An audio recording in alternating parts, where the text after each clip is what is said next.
மாண்புமிகு கடலூர் மைய மாவட்டத்தின் சார்பிலும் ஒருங்கிணைந்த மாவட்டத்தின் சார்பிலும் அண்ணன் மாண்புமிகு அமைச்சர் அண்ணன் சி.வி. கணேசன் அவர்களுக்கு இப்போது சால்வை அணிவித்து சிலை வழங்கப்படுகிறது.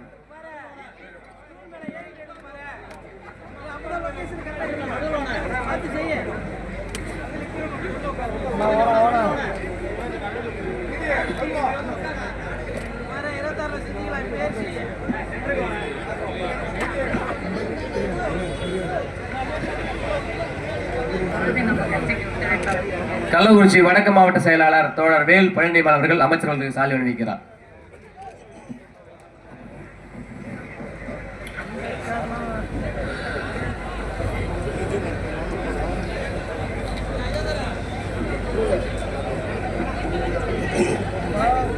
மாண்புமிகு தமிழ்நாட்டினுடைய முதல்வர் வணக்கத்திற்குரிய அண்ணன் தளபதி அவர்களுடைய வழிகாட்டியின் அடிப்படையில்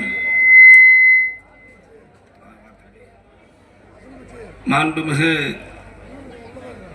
தமிழ்நாட்டினுடைய துணை முதல்வர் அண்ணன் உதயநிதி ஸ்டாலின் அவர்களுடைய வழிகாட்டியின் அடிப்படையில் கடலூர் மேற்கு மாவட்ட திராவிட முன்னேற்ற கழகத்தினுடைய வழிகாட்டியின் அடிப்படையில் தமிழ்நாட்டில் இருக்கக்கூடிய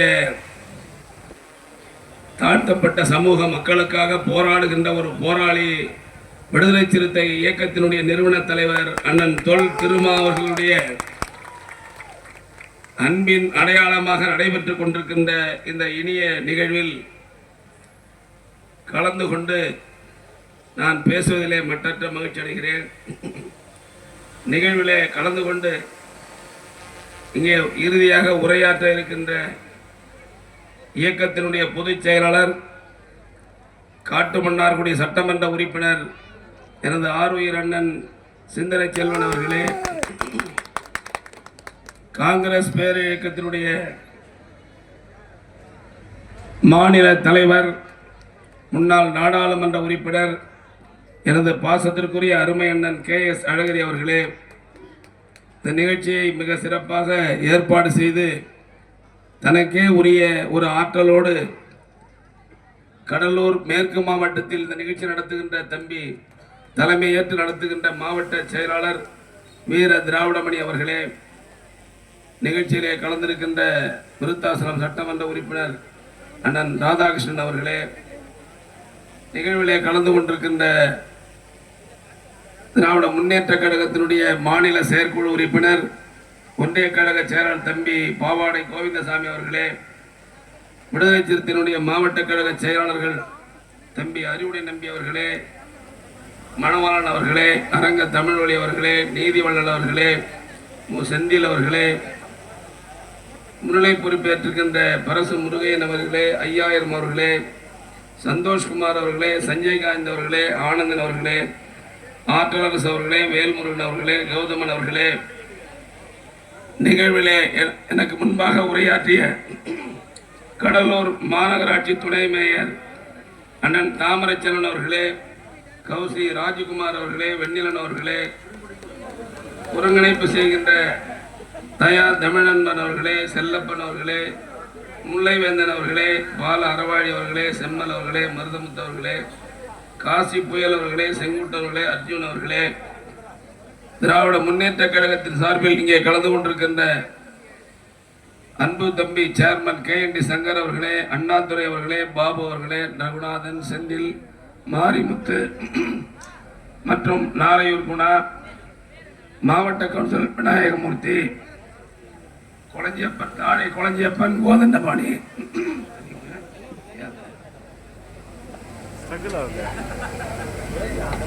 ஒன்றிய கழகத்தினுடைய செயலாளர் அடரி சின்னசாமி அவர்களே, மாங்குளம் வெங்கடேசன் அவர்களே, புதூர் ராமதாஸ் அவர்களே, தொழார் ராஜேந்திரன் அவர்களே, கழுவூர் ராஜரத்னம் அவர்களே, மகளிரணி ராஜேஷ் அவர்களே மற்றும் நிகழ்ச்சியிலே கலந்து கொண்டிருக்கின்ற அண்ணன் எழுச்சி தமிழ் உயிரினும் உயிரான விடுதலை சிறுத்தைகளே, உங்கள் அனைவருக்கும் எனது அன்பான வணக்கம். எனக்கு முன்பாகவும் தம்பிகள் 12 தீர்மானத்தை விளக்கி சிறப்பாக பேசியிருக்கிறார்கள். எனக்கு பின்னால், அதாவது ஒரு தலைவர் என்று சொன்னால் அது எப்படி இருக்க வேண்டும் என்பதற்கு உதாரணமாக திகழக்கூடிய முன்னாள் நாடாளுமன்ற உறுப்பினர், காங்கிரஸ் பேரு இயக்கத்தினுடைய தலைவராக இருந்த அண்ணன் அழகிரி அவர்கள் ஒரு கண்ணியமிக்கவர், மனிதநேய பண்பாளர், கொள்கையாளர், எப்பொழுதும் தன்னுடைய பேச்சிலும் செயலும் நிதானம் தவறாமல் இருக்கக்கூடியவர், எனக்கெல்லாம் அறிவுரைகளையும் ஆலோசனையும் வழங்கக்கூடியவர். அப்படிப்பட்டவர் சிறப்பாக இங்கே உரையாற்ற இருக்கிறார். அதே போல நான் அண்ணன் சிந்தனை செல்வன் பேசினாலும் அவர் பேச்சினால் நான் பல தேர்தல்களில் கேட்டிருக்கிறேன். கம்பீரமாக பேசுவார். உங்கள் அனைவராலும் கருப்பு தங்கம் என்று அழைக்கப்படுகின்ற சிந்தனை செல்வர்கள் நீண்ட நேரம் இங்கே உரையாற்ற இருக்கிறார்கள். அவர்களுடைய பேச்சையெல்லாம் நான் இங்கே கேட்க இருக்கிறேன். ஆகவே தம்பி திராவிடமணி அவர்களை நான் மனதார பாராட்டுகிறேன். ஏன்னு கேட்டால், ஒரு கூட்டம் நடத்துவது என்பது சாதாரண விஷயம் அல்ல. அதற்கு எத்தனை முயற்சி எடுக்க வேண்டும், எப்படி போராட வேண்டும், மக்கள் அழைத்து வர வேண்டும் என்பதெல்லாம் நாம் அனைவரும் அறிந்த ஒன்று. எனவே தம்பி வீரமணி திராவிடமணி அவர்கள் அண்ணன் எழுச்சி தமிழின் மீது ஒரு அலாதி பிரியம் கொண்டவர், நல்ல கொள்கை வேந்தர். எனவே தம்பி இந்த சிறப்பான கூட்டத்தை ஏற்பாடு செய்து நடத்துவதற்கு நான் உண்மையாகவே அவரை பாராட்டுகின்றேன், வாழ்த்துகிறேன். இங்கே பேசிய அனைவரும் அண்ணன் எழுச்சி தமிழை பற்றி மிக சிறப்பாக சொன்னார்கள்.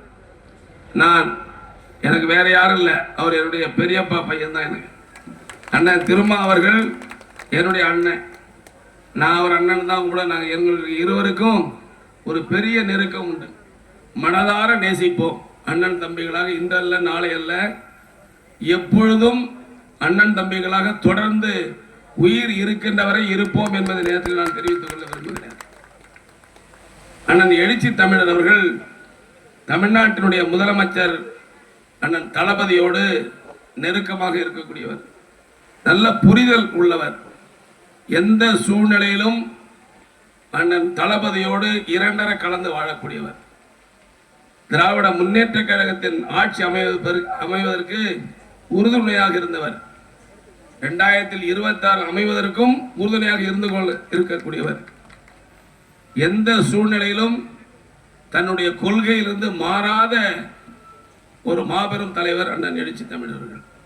இன்னொன்று, இங்க இருக்கிற ஒவ்வொரு விடுதலை சிறுத்தை தொண்டனும் கொள்கையாளர் என்பதை யாரும் மறுக்க முடியாது.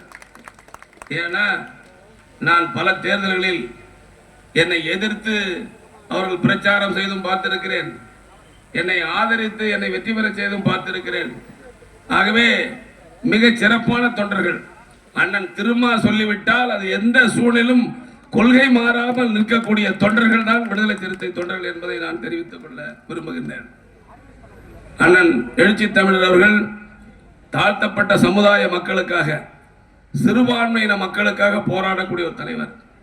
இந்த இயக்கம் ஆரம்பித்து சற்றேறக்குறைய 25 30 ஆண்டுகள் கடந்திருக்க. 30 ஆண்டுகள், 30 ஆண்டு காலத்தில் தமிழ்நாட்டில் மட்டுமல்ல, இந்தியாவில் இருக்கின்ற தாழ்த்தப்பட்ட சமுதாய மக்களுக்காக குரல் கொடுக்கக்கூடிய ஒரு மனிதநேய பண்பாளர்.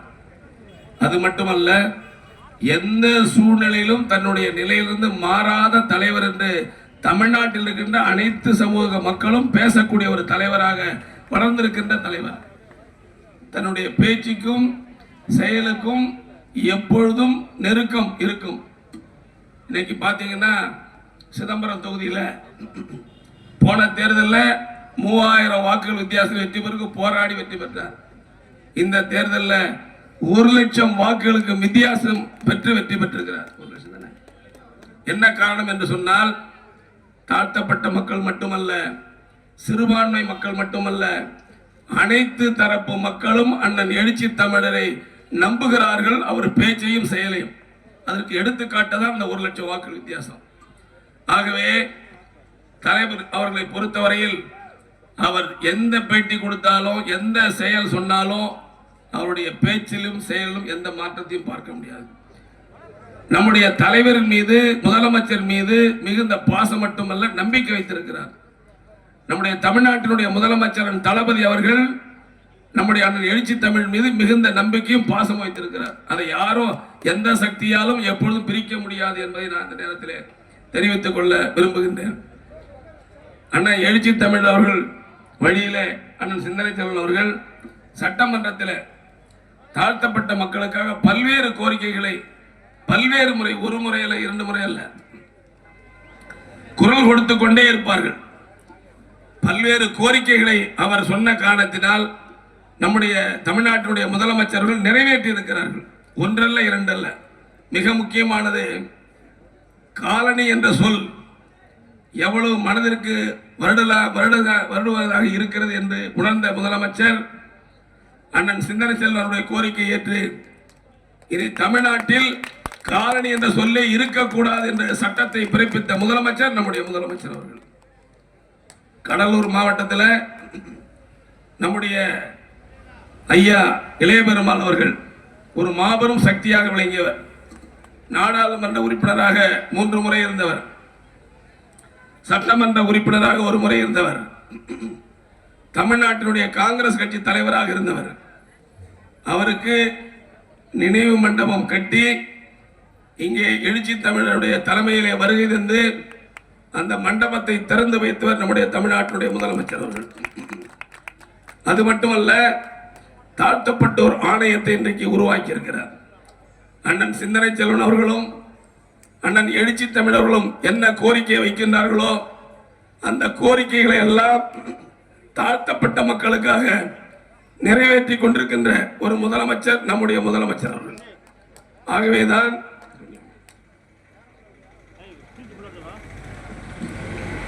நம்முடைய முதலமைச்சர் அவர்கள் அண்ணன் சிந்தனை செல்வனாக இருந்தாலும் நம்முடைய எழுச்சி தமிழர் என்ன சொல்கின்றார்களோ இந்த சமுதாய மக்களுக்காக நிறைவேற்றக்கூடிய ஒரு தலைவர்.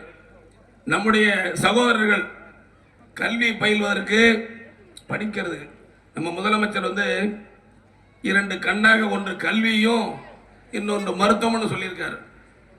அதில் தாழ்த்தப்பட்ட நம்முடைய சகோதரர்கள் படிப்பதற்கு மிகுந்த அக்கறை எடுத்துக்கொண்டவர் நம்முடைய முதலமைச்சர் அவர்கள். அதாவது அடிப்படை கல்வி, உயர்நிலை கல்விலாம் ஒரு புறம் இருந்தாலும் அயல் நாட்டில் போய் நம்முடைய தம்பிகள் படிப்பதற்கு 30 லட்சத்திலிருந்து 40 லட்சம் ரூபாய் ஒதுக்கீடு செய்து கொடுக்கின்ற ஒரு முதலமைச்சர் நம்முடைய முதலமைச்சர். ஆக இப்படி சொல்லிக்கிட்டே போகலாம். ஆகவே அவர்களெல்லாம் பேச வேண்டியிருக்கிறது. நான் ஒன்றை தெளிவாக சொல்ல விரும்புகின்றேன். தாழ்த்தப்பட்ட சமூக மக்களுக்காக போராடக்கூடிய ஐயா அண்ணல் டாக்டர் அம்பேத்கருக்கு பிறகு இங்கே போராடக்கூடிய ஒரு தலைவர் என்று சொன்னால் அண்ணன் எழுச்சி தமிழர் அவர்கள் இருக்கிறார்.